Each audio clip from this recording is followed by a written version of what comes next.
காலையில் எந்திரிச்ச உடனேயே வெந்நீர், அதாவது வெது வெதுன்னு இருக்கணும், கொதிக்கல, ஏதோ சூடாக காலையில் பச்சை தண்ணீரை குடிக்காம, அதேமாரி சாப்பிட்டு முடிச்ச உடனே சுடு தண்ணி ஆற வச்சு குடிக்கக்கூடாது, சளி பிடிக்கும்.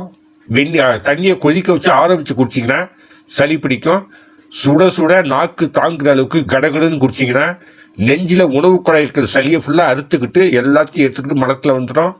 அது மட்டும் இல்லை, கேரளாவில் பார்த்தீங்கன்னா அங்கே சூடு வெள்ளம் அப்படின்பாங்க. சூடுனா சுடு, வெள்ளம்னா தண்ணி. சூடு வெள்ளம் குறைச்சி கொடும் அப்படின்னு.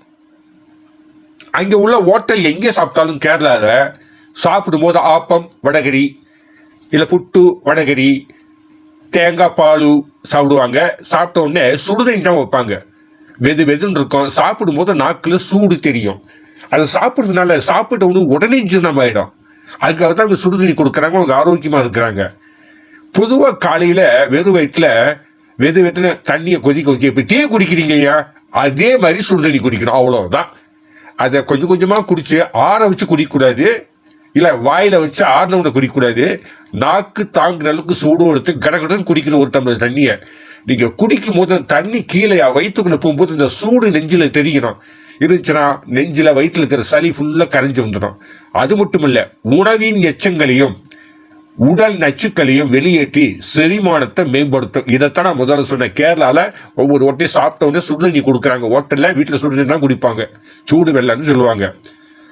ரெண்டாவது, வளர்சிதை மாற்றத்தை அதிகரிக்கும். வளர்சிதை மாற்றத்தை அதிகரிக்கும். உங்க உடம்புல என்னென்ன இதெல்லாம் இன்க்ரீஸ் ஆனா உடம்புக்கு நல்லதோ அதை அதிகப்படுத்தும்.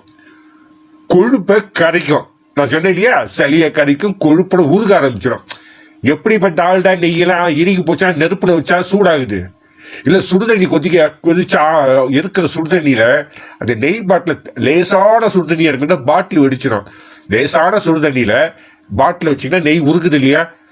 இந்த சுடுதண்ணி குடிக்கிறதுனால உடம்புல இருக்கிற கொழுப்பு, வயிற்று இருக்கிற கொழுப்பு கட்டி எல்லாம் கரைய ஆரம்பிச்சிடும். சாப்பிட்ட உடனே இனிமேல் சுடுதண்ணி குடிக்கிற பழத்தை கேரளா மக்கள் மாதிரி நீங்கள் பயன்படுத்த கற்றுக்குங்க, எந்த நோயும் வராது. அதுக்கப்புறம் உடலில் அமிலம் சமநிலையில் இருக்கும். அமிலத்தன்மை இருக்கும் இல்லையா, அந்த அமிலத்தன்மை சமநிலையில் இருக்கும். சில பேர் சாப்பிட்ட உடனே நெஞ்செல்லாம் எரியும், டக்குன்னு கொஞ்சம் கழிக்க வந்தவுடனே தொண்டையெல்லாம் பயங்கர எரியும். இது எல்லாம் கிளியர் ஆகிடும். சரியா? அதோட நோய் எதிர்ப்பு சக்தியை அதிகரிக்க அது உதவும். அதுக்கு பிறகு நீர்ச்சத்தை நச்சுக்களை நீக்குவதால் சருமம் பொலிவாக இருக்கும். சருமம் உடல் செல்களை பாதுகாக்கும். இதோட இன்னொரு ரகசியத்தை சொல்கிறேன். சில பேர் தொப்பை நிறையா இருக்கும், யானை மாதிரி இருப்பான், கொழுப்பு இருக்கும், ஓடுவான், காலையில் டவுசர் போட்டுக்கிட்டு எடுத்துருவான், ரோடா பீச்சா ஓடுவான். குறையாது. ரோடு தான் தெரியும், செருப்பு தான் தெரியுமே தவிர, ஷூ தான் தெரியுமே தவிர, பில்டப் தான் காட்டுவான். இப்படியே கையாட்டிக்கிட்டு காலை வெடிச்சு எக்ஸசைஸ் பண்ணிக்கிட்டு அவர் தான் பெரிய உடம்பு எக்ஸசைஸ் செய்கிற மாதிரி பில்டப் பண்ணிக்கிட்டு பீச்சில் சில பேர் போவாங்க. ஒன்றுமே வேணாம். சுட நாக்கு தாங்குற அளவுக்கு ஒரு டம்ளர் சுடு தண்ணியில் ஒரு எலுமிச்சம்பழத்தை பிழிஞ்சு கொஞ்சோண்டு 1/4 ஸ்பூன் தேனை ஊற்றி டேஸ்ட்டை தவிச்சு காலையில் சாப்பிட்டு பாருங்க. நோய் சக்தி அதிகமாகிடும், உடம்பு இலைக்க ஆரம்பிச்சிடும், ஸ்லிம்மாக மாறிடுவீங்க. முகம் அப்படி ஒரு மாதிரி தேன் கலர், ரோஸ்க்கு எலுமிச்சம் கலரில் மாற ஆரம்பிச்சிடும், சாஃப்டாக மாறிடும். அதனால் நாங்கள் சொன்ன இந்த காலையில் வெந்நீர் பருக்கும் பழக்கத்தை மேற்கொள்ளுங்க. ரொம்ப குண்டாக இருந்தீங்க, உடம்புல கொழுப்பு இருக்குது, அடிக்கடி ஹார்ட் அட்டாக் வருதுன்னா ஒரு டம்ளர் சுடுதண்ணியில் ஒரு எலுமிச்சம்பழத்தை பிழிஞ்சு கொஞ்சம் தேன் ஊற்றி கலந்து காலையில் சாப்பிடுங்க, இல்லை நைட்டு படுக்கும்போது சாப்பிடுங்க. உடம்பு ஆரோக்கியமாக இருக்கும், ரத்தம் சுத்தமாகும்.